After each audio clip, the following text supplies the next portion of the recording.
মৰমৰ ছাত্ৰ ছাত্ৰীসকল, আমি আজি আলোচনা কৰিম ধাতু আৰু অধাতু। তোমালোকৰ যেটো অধ্যায় নম্বৰ 3 ৰসায়ন বিজ্ঞানৰ তাত কি আছে ধাতু আৰু অধাতুৰ পাঠটি আছে আৰু তাৰ বিষয়ে আমি আজি বিতংভাৱে আলোচনা কৰিম। এতিয়া ধাতু আৰু অধাতু এইবিলাক তোমালোকে ক্লাস 9ত পাইছিলা।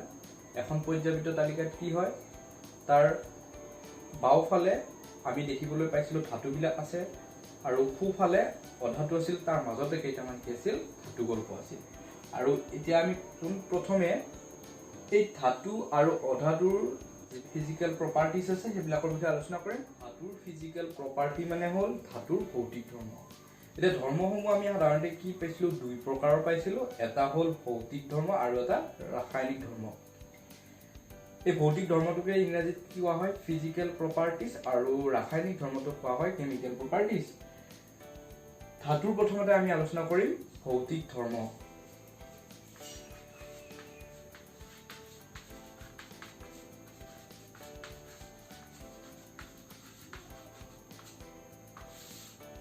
ধাতুৰ ভৌতিক ধৰ্ম, ইয়াতে আমি ধৰ্ম 10টা আমি আলোচনা কৰিম, 10টা ধৰ্ম ধাতুৰ। এই যে ভৌতিক ধৰ্ম আৰু ৰাসায়নিক ধৰ্ম, ৰাসায়নিক ধৰ্মটো আমি কি সাধাৰণতে আমি আমাৰ চকুৰে আমাৰ তাত আমি দেখা নাপাওঁ আৰু ৰাসায়নিক বিক্ৰিয়া সম্পন্ন হয় কোনবিলাকত ৰাসায়নিক ধৰ্মবিলাকত। আৰু যিটো ভৌতিক ধৰ্ম আছে ভৌতিক ধৰ্মটোত কি হয় আমি কিছুমান চকুৰে দেখাও পাওঁ আৰু এইবিলাক কি হয় সাধাৰণ হয়। তো আমি প্ৰথমতে কি কৰিম ধাতুৰ ভৌতিক ধৰ্ম 1 নম্বৰতে আমি কি লিখিম যে ইহত বা ধাতুবোৰ ধাতব দ্ৰুতি সম্পন্ন। ধাতব দ্ৰুতি সম্পন্ন মানে কি হয় ধাতব দ্ৰুতি সম্পন্ন মানে কি সাধাৰণতে কি হয় যিবিলাক আমাৰ ধাতু হয় সেই ধাতুবিলাকৰ পৃষ্ঠবিলাক খুব চিকচিকিয়া হয়। আমি দেখা পালে তাক কি কৰো আমাৰ মানে খুব ধুনীয়াকৈ চকুত পৰে আৰু সি জিলিকি থকাৰ নিচিনাকৈ থাকে আৰু সেইকাৰণে সেই ধৰ্মটোকে কোৱা হয় ধাতব দ্ৰুতি। সেইটোকে কোৱা হয় ধাতব দ্ৰুতি। আৰু তোমালোকে দেখিছা যে যিবিলাক আমাৰ সোণ আছে বা ৰূপ আছে গোল্ড সিলভাৰ এইবিলাক কি হৈ থাকে জিলিকি থাকে আৰু সেইবিলাকেই কি হৈছে সিহঁতৰ ধৰ্মটো সিহঁতে কি কৰিছে এই ধাতব দ্ৰুতি ধৰ্মটো সিহঁতে নিৰূপণ কৰিছে। 2 নম্বৰতে লিখিব পাৰো ইহত কঠিন। কি হয় ধাতুবিলাক খুব কঠিন হয়। নৰ্মেলি আমি কি যিবিলাক ধাতু পাওঁ আমাৰ প্ৰকৃতিত মুক্ত অৱস্থাত যিবিলাক আমি ধাতুবিলাক পাওঁ সেইবিলাক কি হয় কঠিন হয়, কঠিন হয়। কিন্তু তাতে কিছুমান কি আছে ব্যতিক্ৰম আছে। তাৰে মাজত ধাতুসমূহৰ মাজত কি হয় সোডিয়াম, পটাছিয়াম আৰু লিথিয়াম এই 3টা ধাতু খুব কোমল হয়। এই ধাতুকেইটা আমি কি কৰিব পাৰো আমাৰ যিটো সাধাৰণ কটাৰী আছে সেই কটাৰীৰে আমি কি কৰিব পাৰো ইয়াক কাটিব পাৰো। কিন্তু এইকেইটাৰ বাদে বাকি য'ত যিমান ধাতু আছে সকলোবোৰ কি হয় খুব হাৰ্ড হয়, কঠিন হয়। যেনে তোমালোকে দেখিছা এইবিলাক সোণ, ৰূপ বা এলুমিনিয়াম বা তাম এইবিলাক কি হয় সেইবিলাক কি হয় খুব কঠিন হয়, তাক আমি কি কৰিব নোৱাৰো সহজতে ভাঙিব নোৱাৰো। এইবাৰ আমি 3 নম্বৰ ধৰ্মটো আলোচনা কৰিম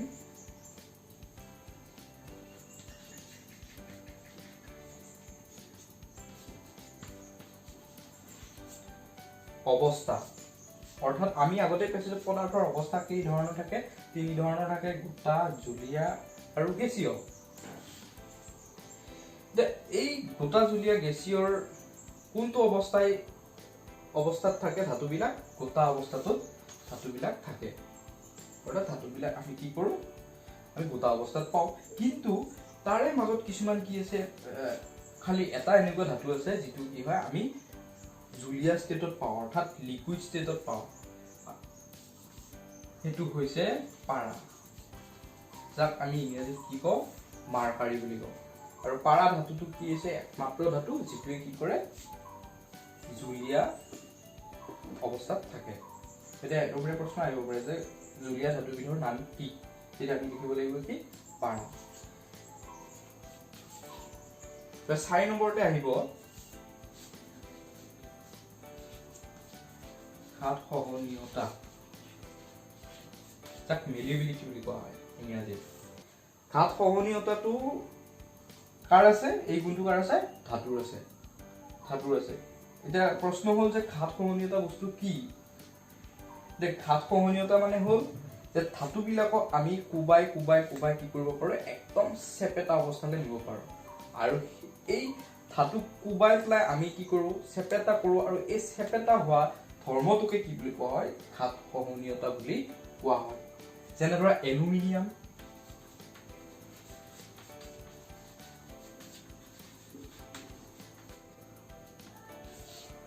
5 নম্বৰ ধৰ্মটো আমি আলোচনা কৰিম, এইটো হৈছে নমনীয়তা। ধাতুবিলাকক, কিছুমান ধাতুক আমি কি কৰিব পাৰোঁ, তাক গলাই একদম এনেকে টানি দীঘল আৰলে কি ৰূপান্তৰিত কৰিব পাৰোঁ, আৰু সেইটোক আমি কিহক কৰিব পাৰোঁ? ধাতুবিলাককহে কৰিব পাৰোঁ। আৰু এই ধৰ্মটোকে কি বুলি কোৱা হয়? ধাতুৰ নমনীয়তা বুলি কোৱা হয়। যেনে আমি এলুমিনিয়াম নাইবা চিলভাৰ অৰ্থাৎ ৰূপ বা গোল্ড, এইবিলাক আমি কি কৰিব পাৰোঁ? গলাই পেলাই আমি দীঘল তাৰেৰে পৰিৱৰ্তন কৰিব পাৰোঁ, আৰু এইটোকে কোৱা হয় ধাতুৰ নমনীয়তা গুণ। আৰু এইটো কেৱল কিহত পাওঁ? আমি ধাতুত পাওঁ। আৰু ইংৰাজীত ইয়াক কি কোৱা হয়? ডাক্টিলিটি বুলি কোৱা হয়। 6 নম্বৰ ধৰ্ম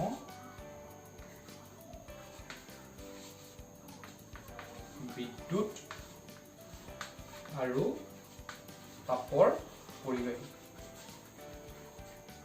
সুপৰিবাহী। ধাতুবিলাকৰ মাজেৰে কি হয়? বিদ্যুতো পাৰ হ'ব পাৰে, তাপো পাৰ হৈ যাব পাৰে। দীঘল ৰড এডাল, লোহাৰ ৰড এডাল আমি যদি এফালে যদি কি কৰোঁ, তাক যদি জুইত লগাই দিওঁ বা তাপ দিওঁ, আনফালেও কি হয়? আমি তাক লাৰিলে তাপ অনুভৱ হয় আমাৰ হাতত। ঠিক একেদৰে কি হয়? বিদ্যুতো কি হয়? পাৰ হ'ব পাৰে ধাতুৰ মাজেৰে। আমাৰ যিবিলাক বৈদ্যুতিক ধাতুৰে গঠিত তাঁৰ হয়, যেনে ধৰা সেইবিলাক কি হ'ব পাৰে? এলুমিনিয়াম হ'ব পাৰে, নাইবা তামৰ তাঁৰ হ'ব পাৰে, আৰু সেইবিলাকৰ মাজেৰে কি হৈ আছে? এই বিদ্যুতৰ আধানবিলাক পাৰ হৈ আছে। সেইকাৰণে কি কোৱা হয়? ধাতুবিলাক বিদ্যুৎ আৰু তাপৰ সুপৰিবাহী বুলি কোৱা হয়। এনে তেনেকুৱা ধাতুৰ উদাহৰণ কি? এলুমিনিয়াম নাইবা তোমাৰ কি? কপাৰ। তাক কি বুলি কওঁ? আমি তাম বুলি কওঁ। সেইবিলাক হৈছে কি? বিদ্যুৎ আৰু তাপৰ সুপৰিবাহীযুক্ত ধাতু। তাৰ পাছত আছে উচ্চ ঘনত্ব আৰু গলনাংক। ধাতুবিলাক কি হয়? সাধাৰণতে সিহঁতৰ ঘনত্ববিলাক খুব বেছি হয়। ধাতুৰ ঘনত্ববিলাক অধাতুতকৈ বেছি হয়, আৰু যাৰ কাৰণে আমি তাক গলাবৰ কাৰণে কি হয়? আমাক বেছি টেম্পাৰেচাৰ বা বেছি উষ্ণতাৰ প্ৰয়োজন হয়। মানে ধাতু এটা গলাবৰ কাৰণে আমাক কি লাগে? বেছি উষ্ণতা লাগে।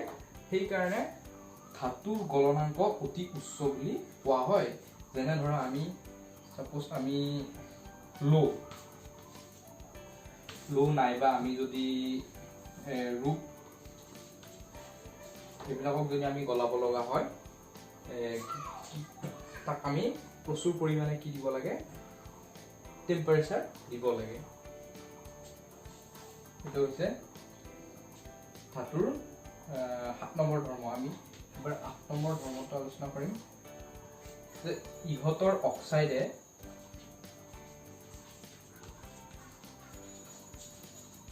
ক্ষাৰকীয় ধৰ্ম দেখুৱায়। মানে ধাতুৰে অক্সিজেনৰ লগত যেতিয়া যোগ হ'ব, তেতিয়া কি হ'ব? ধাতব অক্সাইড হ'ব। সেই ধাতব অক্সাইডবিলাকে কি কৰে? কি ধৰ্ম দেখুৱায়? ক্ষাৰকীয় ধৰ্ম দেখুৱায়। এইটো এটা ধৰ্ম। তাৰ পাছত আমি 9 নম্বৰ ধৰ্মটো আলোচনা কৰিম, যে আমি কি কৰোঁ? সাধাৰণতে এনেকুৱা ধৰণৰ তাম বা ৰূপৰ এনেকুৱা ধৰণৰ ধাতুবিলাকত যেতিয়া আমি কোবাওঁ, বা লোহাটো আমি যেতিয়া যিকোনো বেলেগ বস্তুৰে বা আমি কি কৰোঁ? তাক আঘাত কৰোঁ, তেতিয়া কি হয়? তাত টং টং শব্দ হয়। আৰু এই গুণটোক কি বুলি কোৱা হয়? নিনাদী গুণ বুলি কোৱা হয়।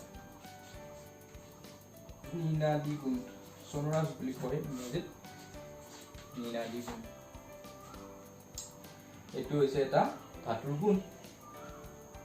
আৰু ইহঁতে কি কৰে, কেটায়ন গঠন কৰে। যেতিয়া ৰাসায়নিক বিক্ৰিয়া কৰে তেতিয়া ইহঁতে কেটায়ন উৎপন্ন কৰে, মানে প্লাছ।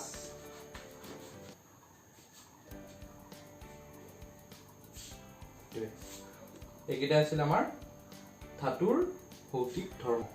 এতিয়া আমি আলোচনা কৰিম অধাতুৰ ভৌতিক ধৰ্মসমূহ আলোচনা কৰিম। অধাতুৰ কি হয়, ধাতুৰ যিবিলাক ধৰ্ম আছে সেই ধৰ্মবিলাকৰ ৰিভাৰ্চ হয়, প্ৰায় ৰিভাৰ্চ হয়, মানে উল্টা হয়।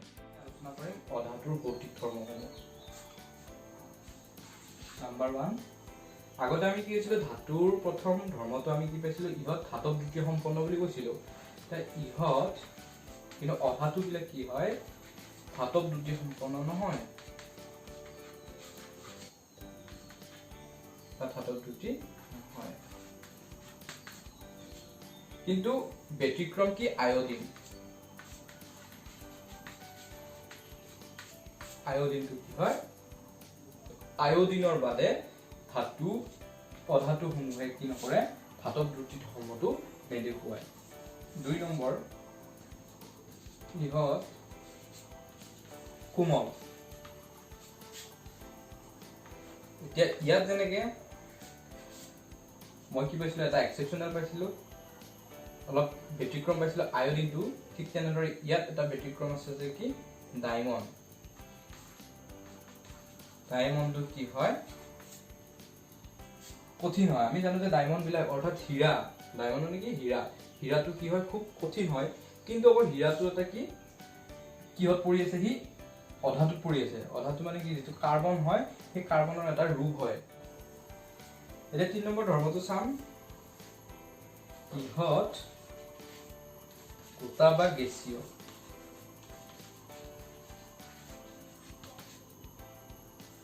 ইহঁত কি হয়, গোটা বা গেছীয়। আমি ধাতুত কি পাইছিলো, কেৱল গোটা, প্ৰত্যেকটো ধাতুৰ প্ৰত্যেকটো ৰূপে আমি কি পাইছিলো, গোটাত পাইছিলো, কিন্তু পাৰাটো আছিল ব্যতিক্ৰম। কিন্তু ইয়াতে কি থাকিব পাৰে, অধাতু বিলাক দুটা ষ্টেটত থাকিব পাৰে, এটা হ'ল তোমাৰ সলিড আৰু এটা গেছীয়, অৰ্থাৎ গেছীয় ষ্টেটত থাকিব পাৰে। কিন্তু ইয়াতো এটা কি আছে, ব্যতিক্ৰম আছে, সেইটো হ'ল ব্ৰমিন। ব্ৰমিন নামৰ যিটো অধাতু আছে সেইটো আকৌ জুলীয়া ষ্টেটত থাকে। যেনেকে আমি ধাতুৰ ক্ষেত্ৰত পাৰাটো জুলীয়া পাইছিলো, ঠিক তেনেদৰে অধাতুৰ ক্ষেত্ৰত আকৌ ব্ৰমিনটো জুলীয়া হয়। এইবাৰ 4 নম্বৰ প্ৰপাৰ্টিটো কি হ'ব, ইয়াত ঘাত সহনীয়তা নহয়, ঘাত সহনীয়তা নহয়। মানে কি হয়, ধাতু বিলাকক আমি কোবাই কোবাই চেপেটালে পৰিৱৰ্তন কৰিব পাৰো, কিন্তু অধাতু বিলাকক কি কৰিব নোৱাৰো, চেপেটা কৰি মানে আমি ঘাত সহনীয়তাটো ৰূপটো দিব নোৱাৰো। আৰু সেইকাৰণে ইহঁত কি বুলি কৈছে, ঘাত সহনীয়তা নহয়। আৰু ঠিক একেদৰে আমি যেনেকে আগতে নমনীয়তা গুণ পাইছিলো ধাতুৰ ক্ষেত্ৰত, কিন্তু অধাতুৰ ক্ষেত্ৰত কি হয়, ইহঁতক টানি দীঘল তাললৈ পৰিৱৰ্তন কৰিব নোৱাৰি, সেইকাৰণে ইহঁত নমনীয়তাও নহয়। নমনীয়তা নহয়, ঘাত সহনীয়তাও নহয়, নমনীয়তাও নহয়। এইবাৰ আমি আলোচনা কৰিম 6 নম্বৰ ধৰ্মটো। 6 নম্বৰ ধৰ্মটো কি আছিল, যে ধাতুবিলাক কি আছিল, ধাতুৰ ক্ষেত্ৰত 6 নম্বৰ ধৰ্মটো কি পাইছিলো, যে ইহঁত বিদ্যুৎ আৰু তাপৰ সুপৰিবাহী, কিন্তু ইহঁত বিদ্যুৎ আৰু তাপৰ পৰিবাহী নহয়। বিদ্যুৎ আৰু তাপৰ সুপৰিবাহী বুলিও ক'ব পাৰি। সুপৰিবাহী নহয় যিহেতু, সেইকাৰণে সুপৰিবাহী। অৰ্থাৎ কি হয়, অধাতু বিলাকৰ মাজেৰে বিদ্যুৎও পাৰ হ'ব নোৱাৰে, তাপো পাৰ হৈ যাব নোৱাৰে। 7 নম্বৰ ধৰ্মটো কি, ইহঁতৰ ঘনত্ব কম। আৰু ঘনত্ব কম হোৱা হেতুকে ইহঁতৰ গলনাঙ্ক কি হ'ব, কম হ'ব।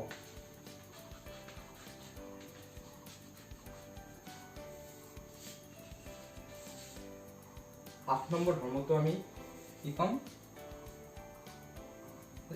ইহঁতৰ নিনাদি গুণ নাথাকে। নিনাদি গুণ নাথাকে। নিনাদি গুণ নথকা মানে কি, ইহঁতক কোবালে টম টম শব্দ নহয়। 9 নম্বৰ ধৰ্মটো আমি কি লিখিব পাৰোঁ যে ইহঁতে বা ইহঁতৰ অক্সাইড কি ধৰ্মী এচিডীয়। ধাতুৰ ক্ষেত্ৰত কি পাইছিলোঁ, ধাতুৱে যেতিয়া অক্সিজেনৰ লগত লগ হয় তেতিয়া কি পাইছিলোঁ আমি, সিহঁতক ক্ষাৰকীয় ধৰ্ম পাইছিলোঁ। কিন্তু যেতিয়া অধাতু এটাই তাৰ যিকোনো অক্সিজেনৰ লগত লগ হ'ল হৈ পেলাই কি হ'ব, সি অধাতৱীয় অক্সাইড হ'ল, আৰু সেই অধাতৱীয় অক্সাইডটোৱে কি ধৰ্ম দেখুৱাব, এচিডীয় ধৰ্ম দেখুৱাব, ই ক্ষাৰকীয় ধৰ্ম নেদেখুৱায়। এইবাৰ 10 নম্বৰটো আমি কি দিব পাৰিম, লাষ্ট পইণ্টটো, সিহঁতে এনায়ন গঠন কৰে। সিহঁতে এনায়ন গঠন কৰে, অৰ্থাৎ কি হয়, ইহঁতে ৰাসায়নিক বিক্ৰিয়া কৰিলে ইহঁতে নিগেটিভ আয়ন উৎপন্ন কৰে। এইকেইটাই আছিল কি, ধাতু আৰু অধাতুৰ ভৌতিক ধৰ্ম। আচ্ছা, আমি ইমানখিনিলে আলোচনা কৰিলোঁ ধাতু আৰু অধাতুৰ ভৌতিক ধৰ্ম মই আলোচনা কৰিলোঁ। এতিয়া তোমালোকৰ 40 নম্বৰ পৃষ্ঠাত দুটা প্ৰশ্ন আছে। সেই প্ৰশ্নকেইটাৰ যিকেইটা উত্তৰ মই ইতিমধ্যে কি কৰোঁ, তাতে কৈ দিলোঁ যিকেইটা ধাতু আৰু অধাতুৰ ধৰ্ম আছিল সেই ধৰ্মৰ ভিতৰতে তাৰ এনচাৰকেইটা সোমাই আছে।